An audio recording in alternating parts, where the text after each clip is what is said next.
আচ্ছা এই যে দেখো, এই যে আমার হাতে যে নোটটা, এটা কত টাকা? এটা নিয়ে যদি বাজারে যাই তাহলে আমাকে কত টাকার জিনিস দিবে? যদি তুমি যাও 100 টাকারই দিবে। কোন মেম্বার চেয়ারম্যান গেলে, এমপি মন্ত্রী গেলে? আচ্ছা তাইলে বুঝলাম যে এই টাকাটার মূল্য হচ্ছে 100 টাকার, তাই না? হ্যাঁ। আচ্ছা এই টাকাটা এখন সোজা আছে না? আমি যদি এই টাকাটাকে নষ্ট করি, একদম ভেঙে ফেলি, এখন টাকাটার মূল্য কত আছে? এটা নিয়ে গেলে কি 100 টাকার চাল দিবে? 100 টাকার ডাল দিবে? হ্যাঁ। আগের যে মূল্য ছিল এই মূল্যটা এখন আছে না? এটা যদি পানিতে চুবাই তারপর শুকাই নিয়ে যাই, তখন কি এটার মূল্য কমবে? আচ্ছা এটা যদি ডাস্টবিনে ফেলে দিই, তো ডাস্টবিনে ফেলে দিলাম, ওইখান থেকে তুলে তারপরে বাজারে গেলাম, ওই লোক কি আমাকে 50 টাকার জিনিস কম দিবে? হ্যাঁ। 100 টাকার জিনিস দিবে না?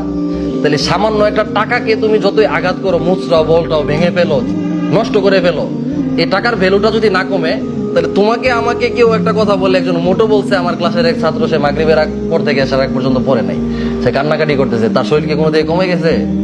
টাকাটার যদি ভ্যালু না কমে, তাহলে তোমার তো একজন একটা গালি দিলে, একটা খারাপ কথা বললে, একটা পচা কথা বললে তো তোমার ভ্যালু কমে নাই, বা তোমার কোনো দিক দিয়ে ক্ষতি হয়ে গেছে? তাহলে তার কথাটা নিয়ে তুমি কেন পড়ে থাকো? তুমি যেই কাউসার ছিল সেই কাউসার তো পরেও থাকবা। একজন একটা কথা বললে তুমি কোনো দিকে ক্ষতি হয়ে গেছে, তাজিমের দিকে কোনো দিকে লস হয়ে গেছে? হ্যাঁ। তাহলে কেউ কিছু বললে শোনা যাবে? হ্যাঁ। একটা কথা মনে রাখবা সবসময়, মানুষ তুমি সফল হওয়ার আগ পর্যন্ত তোমাকে সফল হইতে দিবে না, আর সফল হওয়ার পরে তোমাকে সফল থাকতে দিবে না।